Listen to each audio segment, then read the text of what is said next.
Hello, today I would like to go over some activities that you could utilize with your alternately assessed students when you're working on the ELA Essential Element RI 5.7, which is locating information in print or digital sources, or the ELA Essential Element RI 5.10, which is demonstrating an understanding of text while actively engaged in shared reading of history or social studies.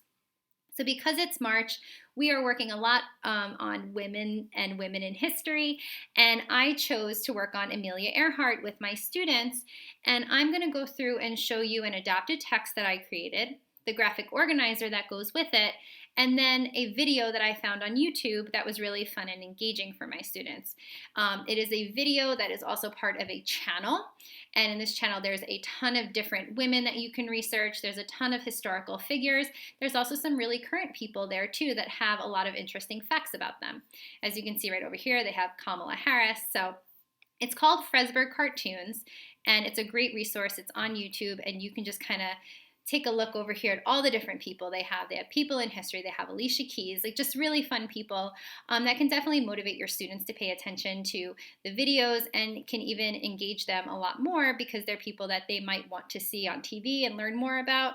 There's a ton of different athletes, there's musicians. It's really great. I really love it, and I highly, highly recommend it. So check it out. Hope your students love it. I know mine do. And so I'm going to show you a very small snippet of that Fresburg cartoon about Amelia Earhart before we get into our adapted text.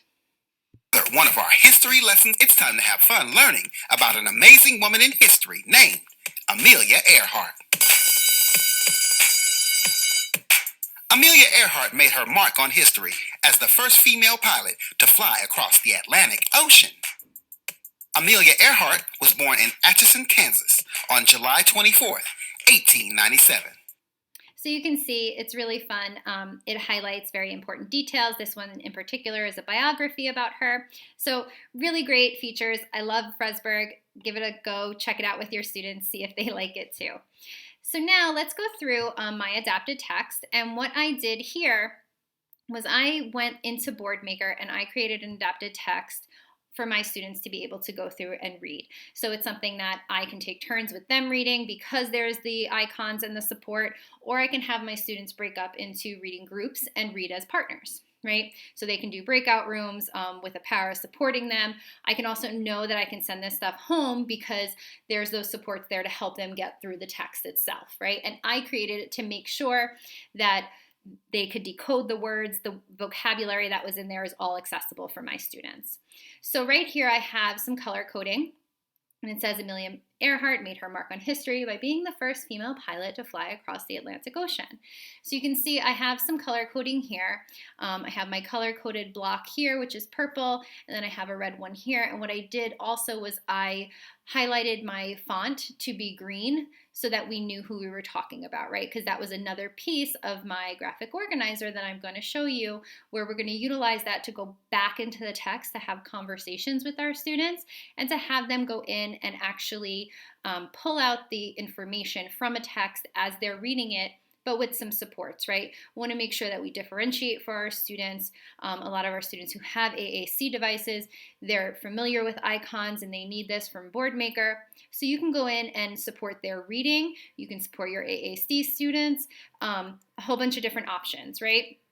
So let's go through. You can see, again, I have Amelia highlighted. I also embedded a picture of Amelia Earhart here, right, so that they could actually see who she is.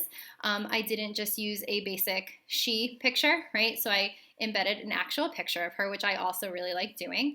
And then you can see I have another color-coded block down here. So it wasn't very long. It was only about 5 pages that I went through, and then it was over, right? So there's my adapted text that I can read through one time with my students if I choose, or I can, like I said, have them break up into groups and do it as part of our We Do. So something I'm going to show you also is this graphic organizer that I also color-coded to align to my adapted text. So here's the who, which is why we had our Amelia Earhart highlighted in green. So it not only asks who, what, when, and why, but also gives you a little more information in the question. So who is the person we were reading about? And what you can do here is if this little box here is not enough of information, you can very simply go in and create some lines to also cue them into, okay, so we're talking about the who. Here's our green lines to cue us into. We're looking in our story for the green information, right? What is highlighted in green that's going to cue us into our answer, right? So you can definitely go in and underline some more information if the boxing is not enough. You can add a picture, an icon from Boardmaker that has who in there, right? You can embed that image. That's totally fine as well if that's the supports they would need. And then, as you can see, I have over here in my story, I had a bunch of blue boxes, right? So it said, what did they do that made them so famous? So the reason why I have so many is because there were a few options, and I wanted to give my students some various options that they can choose from. I don't know what they thought, right? Like maybe in this one where it says she became a trendsetter and designed her own clothing line, maybe some of my students would really think that was interesting. So I wanted to give them some important information, some different facts that they can choose from. I didn't want it just to be aligned to one reason, because there are many reasons why they might find her to be so famous. So there's my what. And then I have when. So when did she live? So we have when she was born, right? Where and when she was born. And then I have the date of her disappearance, right? On January 5th, Amelia was declared dead. So we have some of that information in there so they can determine from those two boxes when she was born and when she was determined as she had disappeared and she was determined dead. So now over here it says what was life during that time, and that is not something that I necessarily went into with my students. So if there's information in a text or a graphic organizer that you don't necessarily need, I'm going to show you how you very simply can just block it out so that you don't have to worry about it, or if it's something that might be too high level, you can just go right over it like that and then it's gone. Right, so if there's some information that you're like, that's not really relevant to what we're working on within our lesson, we're focusing more on the facts within her life, and we're going to go back and identify that information, block out the text. That's totally fine, right? So over here, I will often leave the why question blank for my students because it says, why should everyone know about this person, right? And I don't necessarily know what they might be thinking, so sometimes I want to provide an open-ended question for them. And so I could be like, well, why do you think? What's your reason why? And if your students cannot do that kind of open-ended response, you can very simply go right in here and also just create a box for them. So it's not something that you have to leave for them to fill out. They don't have to, you don't have to block it out, but if you do need to provide some supports with them, you can go in. You can pick another color, right? Go right in, highlight your box, highlight your question, have it align. And so why? Why do you think everyone should know about this person? And then within your text, you'd want to make sure that you have a color-coded box that would support in their answering. But, not every box needs to be color-coded. You can leave some open-ended for your students to see what they give you. Maybe they've been through this once or twice and you've done this with different people and they kind of know how to answer that why.